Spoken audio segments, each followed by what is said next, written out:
GMA Network nagsampa ng kasong estafa laban sa mga opisyal ng Tape Inc. Umuugo ngayon sa mundo ng telebisyon ang balitang nagsampa ng kasong estafa ang GMA Network laban sa mga opisyal ng Television and Production Exponents Inc. o TAPE, ang dating producer ng Eat Bulaga. Ayon sa opisyal na pahayag ng GMA, umabot sa 37.9 million pesos ang halagang umano'y hindi na-remit sa kanila ng TAPE sa kabila ng malinaw na kasunduan sa isang assignment agreement noong 2023.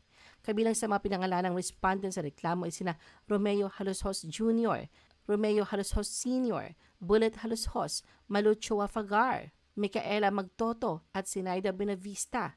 Ang kaso ay isinampa sa Office of the City Prosecutor ng Quezon City. Ayon sa GMA, sa halip na i-remit sa kanila advertising revenues na ayon sa kontrata na nakalaan sa network, ginamit umano ng TAPE ang pondo para sa kanilang sariling operational expenses. Isang malinaw na paglabag sa tiwalang ibinigay sa kanila. Wala pang sagot ang kampo ng TAPE ukol sa issue. Matatandaang nagkaroon na ng malaking pagbabago sa Tape Inc. nang umalis na Tito Soto, Vic Soto at Joey De Leon mula sa Eat Bulaga at lumipat sa TV5.